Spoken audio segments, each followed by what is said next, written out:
Good morning, सुप्रभात, वंदे मातरम। स्वागत है आप सभी का आज की फिजिक्स ऑनलाइन क्लासेज में, दयानंद ऑनलाइन क्लासेज। मैं मुकेश तुंगारिया स्वागत करता हूं आपका। क्लास 12th की फिजिक्स चैप्टर जो अपना चल रहा है वो है इलेक्ट्रिक करंट, विद्युत धारा। कल अपने जो स्टडी किया था इलेक्ट्रिक करंट के बारे में, यानी इलेक्ट्रिक करंट क्या होता है, कैसे डेवलप होता है, उसके क्या क्या यूजेज होते हैं और किस तरीके से उसको अपन बेनिफिशियल बना सकते हैं, एक फॉर्म से दूसरे फॉर्म में ट्रांसफ़र कैसे होता है, उसकी डेफिनेशन क्या होता है, मैथमेटिकल टर्म क्या होता है, डेरिवेशन क्या है, और इलेक्ट्रिक करंट से रिलेटेड टर्मिनोलॉजी को अपन ने स्टडी किया था। ठीक है, एक बार रिवाइज करवा देता हूँ। इलेक्ट्रिक करंट की डेफिनेशन, विद्युत धारा क्या होता है, the rate of flow of change in electric current यानी इलेक्ट्रिक चार्ज, यानी आवेश में परिवर्तन की दर को क्या कहते हैं, विद्युत धारा कहते हैं। ये अपन ने कल पढ़ लिया था। ठीक है, आवेश में परिवर्तन की दर को विद्युत धारा कहते हैं, याद रखना, आवेश में परिवर्तन की दर। ठीक है, यानी चेंज इन चार्ज। और यहाँ पे रेट आ रहा है, रेट का मीनिंग होता है d/dt या एज अ डिफ्रेंशिएशन को अपन यूज़ करेंगे। तो इलेक्ट्रिक करंट की डेफिनेशन से ही मैं यहाँ आज का लेक्चर स्टार्ट करूँगा।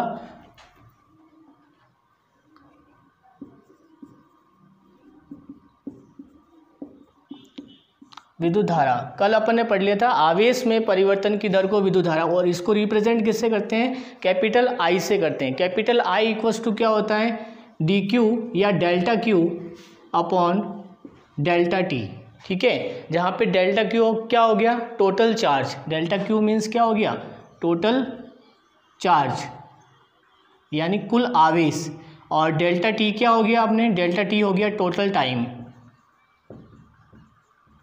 कल मैंने एक बात और बताई थी कि डेल्टा का मीनिंग क्या होता है, और जब ये बहुत छोटा हो जाता है तो एज ए डेरिवेटिव की फॉर्म में इसको उपयोग करते हैं, यानी अवकलज की फॉर्म में। तो अगर ये डेल्टा जब बहुत छोटा हो जाए तो इसको अपन as a D, that means derivative, D means क्या होता है, डेरिवेटिव की फॉर्म में,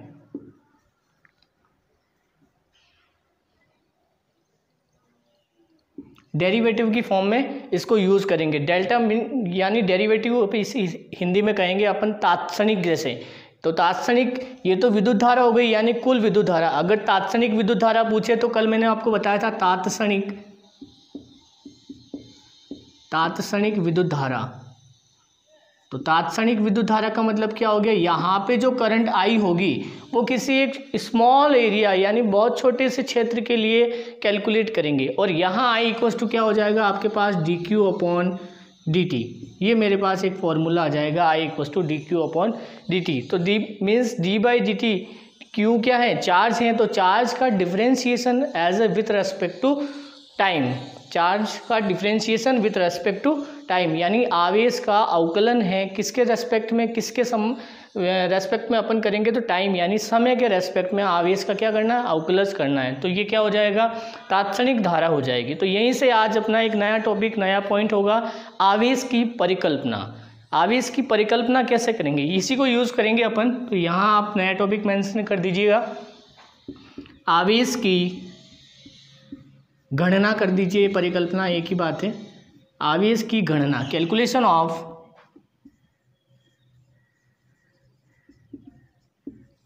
चार्ज।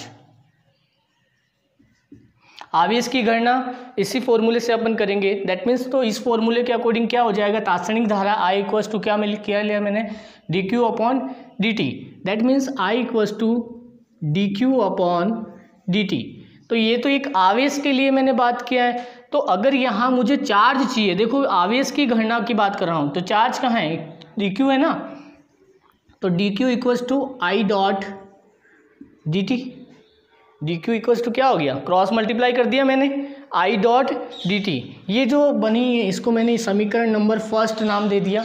इक्वेशन फर्स्ट को यानी समीकरण फर्स्ट को, इक्वेशन फर्स्ट को डिफ्रेंशिएट करना है, क्या करना है, सॉरी इंटीग्रेट करना है। इक्वेशन फर्स्ट का क्या करेंगे, इंटीग्रेशन, क्योंकि यहाँ देखो ये dt डेरिवेटिव की फॉर्म में, मुझे डेरिवेटिव नहीं चाहिए, मुझे क्या चाहिए, पर्टिकुलर चार्ज चाहिए। तो चार्ज की स्टडी करना है, तो दैट मीन्स इस dq को किस में कन्वर्ट करना पड़ेगा, q में कन्वर्ट करना पड़ेगा। और q में कन्वर्ट कैसे करेंगे, जब इस d डेरिवेटिव डिफ्रेंशिएशन फंक्शन को क्या करेंगे, हम हटाएंगे, और डिफ्रेंशिएशन फंक्शन को हटाने के लिए क्या करते हैं, इंटीग्रेशन करते हैं। तो इक्वेशन फर्स्ट का इंटीग्रेशन यानी समाकलन करने पर और किसके रेस्पेक्ट में, समय के सापेक्ष, और वैसे यहाँ है ही अपने पास ये डी टी टाइम का जो डेरिवेटिव है वो अपने पास है ही। That means integration of D Q equals to integration of I dot D T. Clear है यहाँ तक? डाउट हो तो आप मुझे कमेंट बॉक्स में शो कर दीजिएगा। डी क्यू इक्वल्स टू, ये जो सिंबल लगाया मैंने ये क्या है, इंटीग्रेशन का सिंबल है, ठीक है। तो यहाँ से जब इसका इंटीग्रेशन करेंगे तो डी क्यू का क्या आ जाएगा, क्यू आ जाएगा, इक्वल्स टू आई डॉट, और डी टी का क्या हो जाएगा, टी हो जाएगा। तो क्यू इक्वल्स टू मेरे पास क्या आ गया, एक नया फॉर्मूला आ गया, आवेश बराबर आई क्या है, धारा, विद्युत धारा इनटू समय, ठीक है। तो ये अपने पास एक नया फॉर्मूला हो गया जब अपन को आवेश कैलकुलेट करना हो, टोटल चार्ज कैलकुलेट करना हो, जब अपने पास जो भी प्रॉब्लम न्यूमेरिकल है उसके अंदर इलेक्ट्रिक करंट गिवन हो और विथ रेस्पेक्ट टू अगर टाइम अपने पास गिवन हो। यहाँ तक क्लियर है? ठीक है। अब मैं इसी के ऊपर बेस्ड एक न्यूमेरिकल करवाऊंगा, वो आप न्यूमेरिकल लिख लीजिए।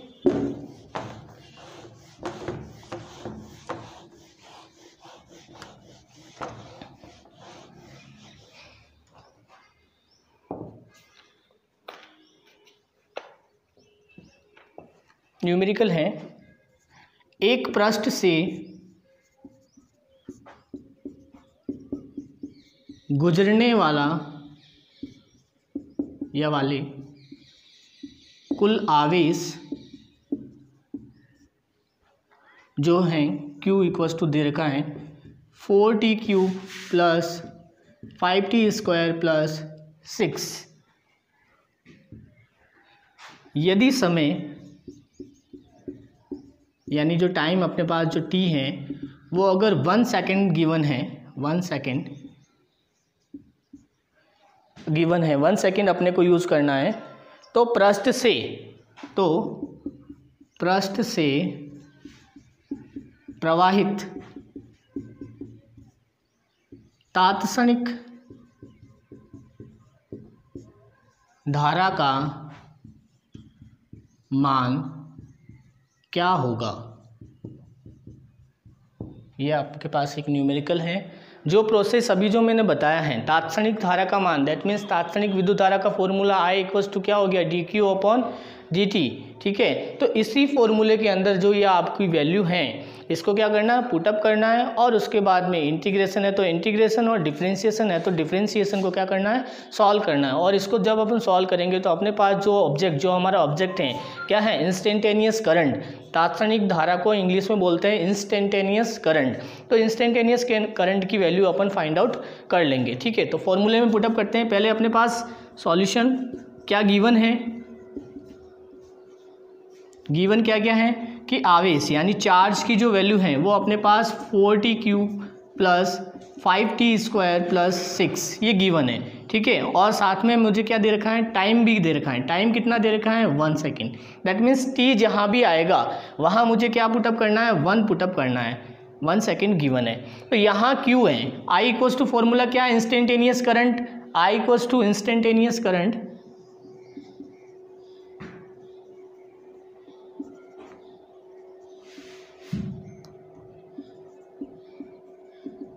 dq upon dt। That means I equals to क्या हो गया, d by dt of q। What is the value of q, that is 4t³ plus 5t² plus 6, ठीक है। तो I equals to d by dt of 4t³ plus 5t² plus 6। यहाँ मैंने value put up कर दी। अब देखिए, अब यहाँ टाइम का डेरिवेटिव है और अपने को जो d बाई dt का मीनिंग क्या होता है, डिफरेंशिएशन, अवकलन। इसको d बाई dt यानी with respect to time, with respect to x, अगर यहाँ x होता तो विथ रेस्पेक्ट टू पोजीशन अपन बात करते हैं। तो यहाँ x t है, दैट मीन्स टाइम का डेरिवेटिव है, अपने को अवकलन करना है। तो अवकलन का जो फॉर्मूला होता है यहाँ लिख रहा हूँ, तो d by dt of t to the power n, t to the power n। तो ये क्या हो गया, टाइम के सापेक्ष क्या हो गया, अवकलन। तो इसका जो फॉर्मूला होता है वो n t की पावर n-1। ये फॉर्मूला आपको यूज़ करना है, याद कर लेना। ये आपके मैथमेटिक्स, जब आप मैथमेटिक्स पढ़ोगे समाकलन और अवकलन, तो वहाँ अवकलन और अवकलज के अनुप्रयोग उस चैप्टर के अंदर आपको ऐसे बहुत सारे फॉर्मूले मिलेंगे। तो d/dt यहाँ जो डेरिवेटिव है वही फंक्शन यहाँ होना चाहिए। तो ये वाला फॉर्मूला, अगर यहाँ d/dt है और यहाँ अगर x⁴n है तो वहाँ ये फॉर्मूला वर्क नहीं करेगा। जिसके रेस्पेक्ट में करना है उसका डेरिवेटिव भी हमारे पास उसी फॉर्म में होना चाहिए। यहाँ t है, दैट मीन्स मेरे पास नीचे भी विथ रेस्पेक्ट टू क्या होना चाहिए, t, टाइम का फंक्शन होना चाहिए। तो d/dt equals to 4t³ + 5t² + 6, इसके अंदर वैल्यू पुटअप करेंगे, मैं यहाँ कर रहा हूँ। तो i इक्वल्स टू क्या बनेगा, i इक्वल्स टू मेरे पास बन गया d/dt ऑफ 4t³। देखो 4t³, आप चाहो तो इसे अलग अलग कर लो, d/dt of 4t³ plus d/dt of 5t² plus d/dt of 6। Clear है? डिफ्रेंसिएशन मैंने तीनों टर्म के साथ में लगा दिया। ठीक है, देखो न्यूमेरिकल प्रॉब्लम को सॉल्व करना आपके लिए बहुत बेनिफिशियल होगा। और कॉम्पिटिटिव एग्जाम जब आप दोगे तो वहाँ थ्योरी क्वेश्चन बहुत कम आते हैं, न्यूमेरिकल आते हैं। हाँ, बोर्ड एग्जाम में भी इस फॉर्मूले के बेस के ऊपर कंफर्म न्यूमेरिकल आएगा ही आएगा। तो यहाँ से आपकी प्रैक्टिस हो जाएगी। i इक्वल्स टू मेरे पास क्या बन गया, 4 आपके पास एक कांस्टेंट न्यूमेरिकल क्वांटिटी है, और न्यूमेरिकल क्वांटिटी जो भी होती है उसको डिफरेंशिएशन यानी अवकलज से बाहर निकाल देते हैं। ये आप मेंशन कर दीजिएगा कि संख्यात्मक मान को, यहाँ मैं लिख रहा हूँ, संख्यात्मक मान को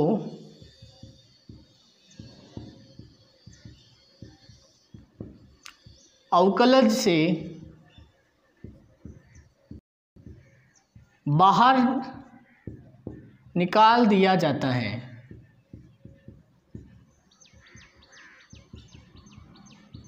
संख्यात्मक मान यानी जो इनके जो आगे जो फिगर होंगे, यानी जिस क्वांटिटी से वो जिस नंबर से वो मल्टीप्लाई हो रहा है। तो 4t³ है, तो यहाँ केवल t³ का ही t⁴n देखो, तो यानी t³, यहाँ n की वैल्यू कितनी है, यहाँ n, that means n equals to मेरे पास 3 है।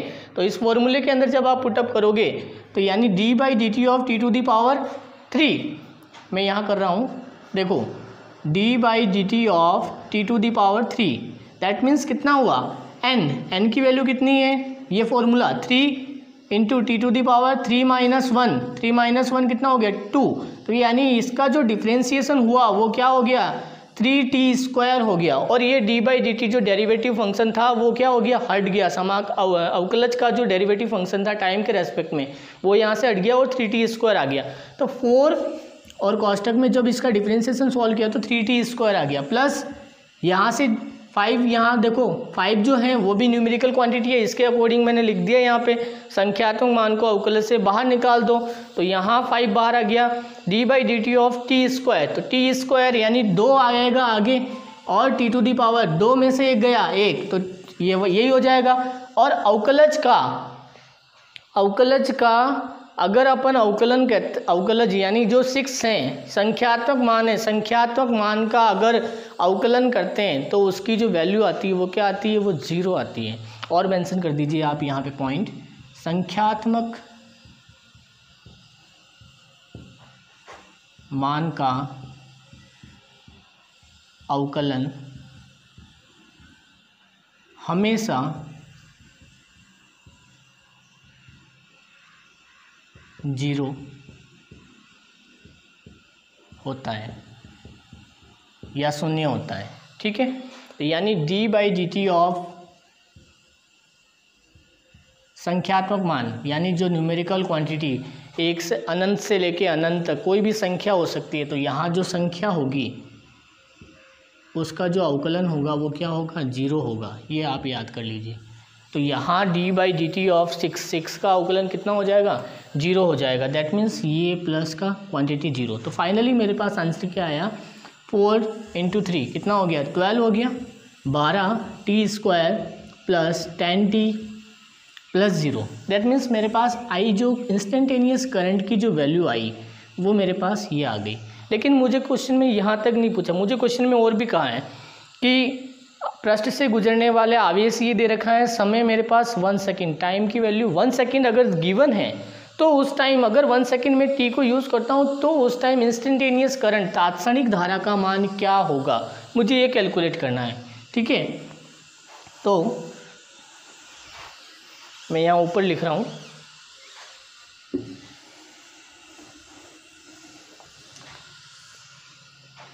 We put t equals to 1 second in equation, इसको 2 नंबर दे दीजिए, इक्वेशन 2। समीकरण 2 के अंदर जो t इक्वल्स टू 1 है उसको पुटअप करना है, तो i इक्वल्स टू क्या हो गया 12, t की जगह 1 का स्क्वायर प्लस 10, t की जगह आपको 1 पुटअप करना है। दैट मीन्स 12, 1 का स्क्वायर कितना होता है 1 ही होता है, प्लस 10 इंटू 1 10 होगा। तो यहाँ से 12 प्लस 10 कितना हो गया 22, और यहाँ पे क्या है i, दैट मीन्स i का जो फाइनल वैल्यू आया वो कितना आया अपने पास, i का जो फाइनल वैल्यू है वो 22 एम्पियर, क्योंकि करंट का जो यूनिट क्या होता है एम्पियर होता है। आप चाहो तो एएमपी भी लिख सकते हो या कैपिटल ए भी लिख सकते हो। कुछ बुक्स इलेक्ट्रिक करंट का जो यूनिट है उसको एम्पियर भी लिखते हैं या फिर कैपिटल ए से भी डिनोट कर सकते हो आप, ठीक है। तो दोनों सिंबल वैलिड हैं, कोई भी गलत नहीं है। अलग अलग राइटर, जो आप एनसीईआरटी है वो नॉर्मली एम्पियर को भी यूज़ करती है, ए को भी यूज़ करती है, लेकिन जो आप पब्लिकेशन की गाइड्स जैसे पढ़ोगे तो पब्लिकेशन की गाइड में एम्पियर या ए, इन दोनों में से कोई भी सिंबल आपको मिल सकता है। तो यहाँ जो मेरा करंट था वो कितना आ गया 22 एम्पियर का करंट आ गया। क्लियर है यहाँ तक? देख लो, अगर कोई प्रॉब्लम हो तो मुझे बता देना कमेंट बॉक्स के अंदर। क्लियर है यहाँ तक? स्क्रीनशॉट लेना है तो आप ले सकते हैं। ये मेरा न्यूमेरिकल यहाँ से सॉल्व हो गया।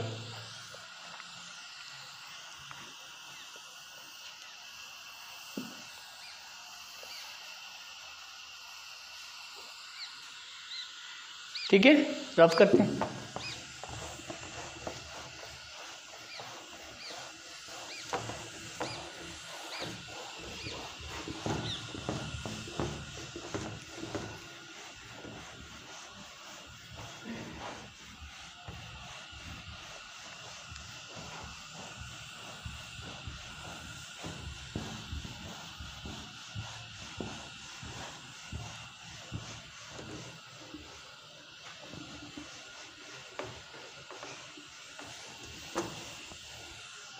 अगला जो अपना टॉपिक है वो है धारा घनत्व। एक नया टॉपिक है धारा घनत्व। इसको अपन इंग्लिश में कहेंगे इलेक्ट्रिक या करंट डेंसिटी।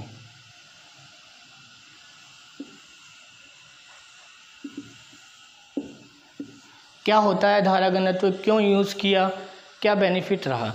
तो एक्चुअल में जब अपन बात करते हैं कोई बड़ा सा वायर, सपोज ये मेरे पास वायर है, ठीक है, ये मार्कर है, लेकिन अगर मैं इसको वायर एज्यूम करता हूँ तो इसका जो एरिया है वो बहुत बड़ा है, ठीक है। तो इसके अंदर से जैसे मैं इलेक्ट्रिक करंट को पास आउट करूँगा तो वो इजीली पास आउट हो जाएगा। और इसके अंदर क्या होगा, ये अगर ये कंडक्टर है, कंडक्टर का मीनिंग इसके अंदर क्या होगा, इलेक्ट्रॉन्स होंगे, और वो इलेक्ट्रॉन्स जब इस करंट के थ्रू फ्लो, करंट इसके अंदर से फ्लो होगा तो वो क्या करेगा, अपोजिट डायरेक्शन के अंदर फ्लो होगा और एक ईजिली करंट अपन कैलकुलेट कर लेंगे। लेकिन अगर मैं कहूँ कि ये वायर इतना बड़ा नहीं है, एक बहुत ही छोटा माइक्रो लेवल का एक नॉर्मली जो वायर होता है वो है, ठीक है, तो वो वायर, उस वायर के थ्रू, सपोज ये मेरे पास एक वायर हो गया,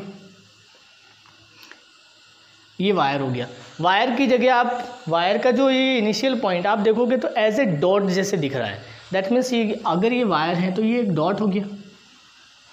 अगर आप सर्कुलर वायर लेके देखोगे तो वायर का जो एक पॉइंट होगा वहाँ से आप देखोगे तो एज ए डॉट जैसे ही दिखेगा, बिंदु के जैसे, ठीक है। अगर मैं कहूँ कि इस बिंदु से विद्युत धारा, कितनी विद्युत धारा बहती है, ठीक है, और उसकी आपको परिकल्पना करनी है।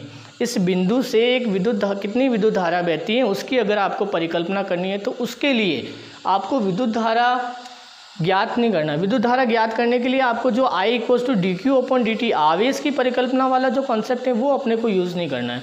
तो क्या करना है, उसकी जगह अपने को एक नया पैरामीटर यूज़ करना है। वो क्या है, आपके पास इलेक्ट्रिक करंट का पैरामीटर हो गया, ठीक है। यानी इलेक्ट्रिक करंट अपन यूज़ करेंगे। इलेक्ट्रिक करंट ज्ञात करने के लिए डेफिनेशन का फॉर्मूला वही होगा, इसको कैपिटल J से डिनोट करते हैं। किससे डिनोट करते हैं, कैपिटल J से डिनोट करते हैं। ये आप ध्यान रखिएगा, इसको कैपिटल J से डिनोट करते हैं। अब इसको ज्ञात करने के लिए अगर मैंने ये बिंदु एज्यूम किया है तो इसके लिए जो डेफिनेशन क्या बनेगी किसी बिंदु से एकांक क्षेत्रफल, ये बिंदु है दैट मीन्स इसका क्या होगा, एक एकांक क्षेत्रफल भी होगा, बिंदु है तो इसका एक एकांक क्षेत्रफल भी होगा। तो किसी बिंदु से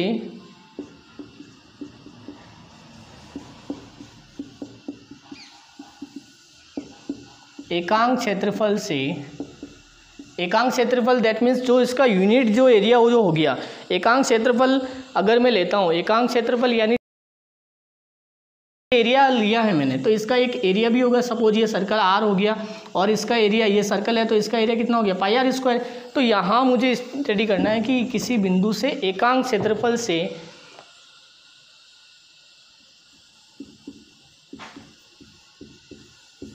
गुजरने वाले, अब यहाँ से एकांक क्षेत्रफल से कौन गुजरेगा, एकांक क्षेत्रफल से अगर इसका आयतन अल्पांश लिया है तो एकांक क्षेत्रफल से गुजरने वाले विद्युत धारा के लंबवत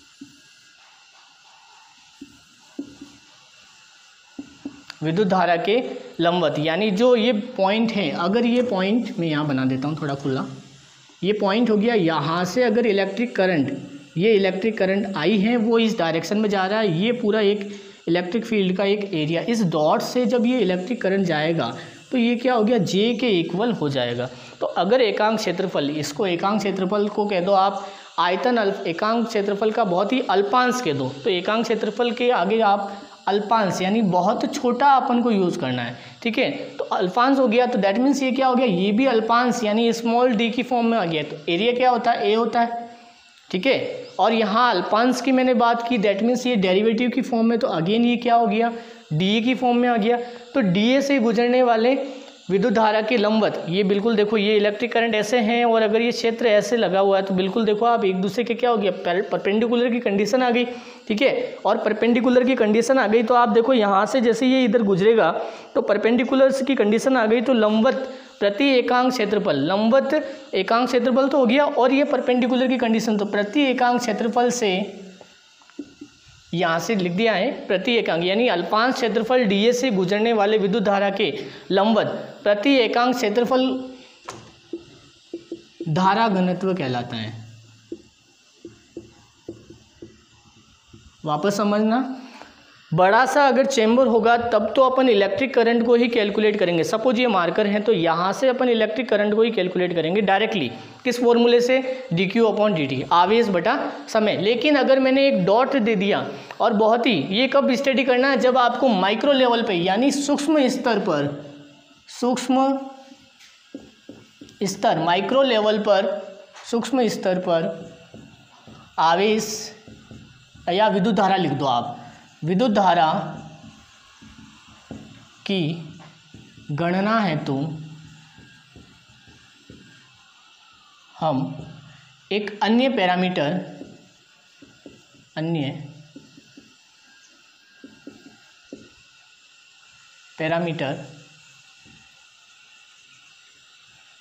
प्रयोग करते हैं, और वो कौन सा पैरामीटर है, वो है धारा घनत्व। घनत्व का मतलब क्या होता है, घना, घनत्व का मतलब क्या होता है, डेंसिटी, बहुत घना क्षेत्र जो होगा। तो अगर बहुत छोटा सा क्षेत्र होगा और ये बहुत ही बारीक माइक्रो लेवल पे आ गया तो ये कितना डेंसिटी है इसका। तो अगर इलेक्ट्रिक करंट मुझे कैलकुलेट करना है, दैट मीन्स यहाँ से अगर मैं जे, धारा घनत्व कैपिटल जे को अगर कैलकुलेट कर दूंगा तो मेरे पास क्या हो जाएगा, आयतन, यहाँ धारा घनत्व की वैल्यू आ जाएगी। तो आयतन अल्पांश, देखो जो मैंने काम किया है उसी को मैथमेटिकल टर्म में कैसे लिखते हैं, किसी बिंदु से गुजरने वाले अल्पांश एकांक क्षेत्रफल, अल्पांश एकांक क्षेत्रफल दैट मीन्स डी ए, ठीक है। और क्या है, गुजरने वाली विद्युत धारा के लंबवत, ये जो इलेक्ट्रिक करंट जो वैल्यू होगी, ये विद्युत धारा की क्या होगी, परपेंडिकुलर, किसके परपेंडिकुलर होगी, लंबवत एकांक क्षेत्रफल, यानी विद्युत धारा जो है वो किसके, एकांक क्षेत्रफल धारा घनत्व के बिल्कुल परपेंडिकुलर। तो एकांक क्षेत्रफल के परपेंडिकुलर होगा, that means J I equals to J क्या हो गया, धारा घनत्व हो गया, डॉट किसके लंबवत, ये जे निकला, ये जे जो धारा घनत्व है वो किसके परपेंडिकुलर है, इस डॉट के, दैट मीन्स इस डॉट का एरिया क्या है, ए हो गया। तो आई इक्वल्स टू मेरे पास क्या बन गया, J dot D A, I equals to J dot D A. और जब मैं इसको इंटीग्रेटेड करूँगा, इंटीग्रेटेड यानी समाकलन करूँगा, तो मेरे पास इसका जो कंप्लीट वैल्यू है वो आ जाएगा। क्लियर है यहाँ तक? अगर आप चाहो तो यहाँ से बहुत छोटी धारा निकल रही है तो आप इसको आई इक्वल्स टू मेरे पास क्या आ गया, इंटीग्रेशन जे डॉट डी ए। अब जे डॉट डी ए, यहाँ जे ये और ये इंटीग्रेशन है, ये इंटीग्रेशन किसके रेस्पेक्ट में है, कौन है यहाँ, पॉइंट है, और पॉइंट का क्या है, एरिया है। दैट मीन्स ये एरिया के रेस्पेक्ट में है। तो यहाँ आप एरिया मेंशन, कैपिटल ए को मेंशन कर देंगे। तो यहाँ क्या हो गया, J dot integration of D A with respect to area. तो जे ए ये मेरे पास वैल्यू आ जाएगी आई इक्वल्स टू जे ए, ठीक है। और यहाँ से जे की फाइनल वैल्यू क्या आएगी, जे इक्वल्स टू आई अपॉन ए। आई क्या है, इलेक्ट्रिक करंट,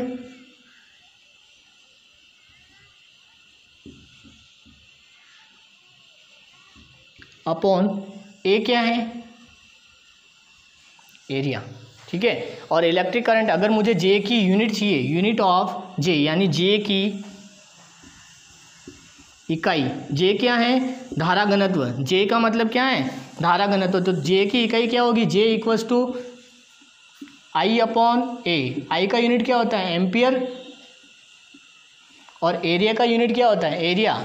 यानी एरिया के अंदर, एरिया कैसे होगा, कोई भी अगर 2 डायमेंशन प्लेन है तो एक उसका लेंथ होगा, एक ब्रेड्थ होगा। दैट मीन्स ये भी मीटर में होगा, ये भी मीटर या सेंटीमीटर में हो सकता है। तो जनरली मीटर को यूज़ करते हैं, ठीक है। तो यहाँ एम्पियर मीटर स्क्वायर, तो आई जे का जो यूनिट होगा वो क्या होगा, एम्पियर प्रति मीटर स्क्वायर। ये इसका यूनिट हो जाएगा। जे की जो इकाई होगी वो क्या होगी, एम्पियर प्रति मीटर स्क्वायर हो जाएगी। तो यहाँ धारा घनत्व का मतलब समझ में आया कि आप बहुत ही छोटा पॉइंट होगा और बहुत छोटे यानी माइक्रो लेवल पे अगर अपने को विद्युत धारा की स्टडी करनी है तो उसके लिए अपन एक नया पैरामीटर धारा घनत्व यूज़ करेंगे। और धारा घनत्व यूज़ करने के लिए उसके एक बहुत ही अल्पांश क्षेत्रफल से विद्युत धारा को गुजारेंगे। तो वो जो विद्युत धारा गुजरेगी वो क्या होगी, उसका जो आयतन अल्पांश के वो क्षेत्रफल की क्या होगी, बिल्कुल परपेंडिकुलर लंबवत होगी। और लंबवत होने से जो हमें वैल्यू होगी विद्युत धारा की, I equals to J dot D A. तो जे और डी ए का जो इंटीग्रेशन करेंगे, यहाँ चाहो तो आप मेंशन कर दो, समाकलन करने पर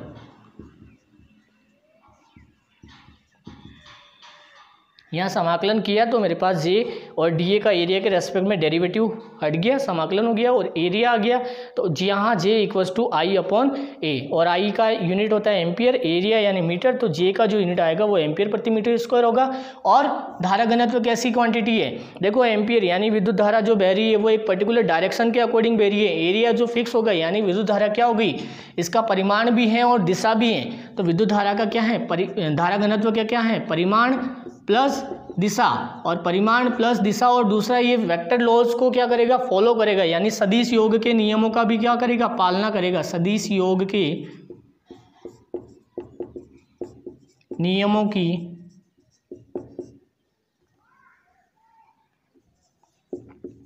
पालना करेगा।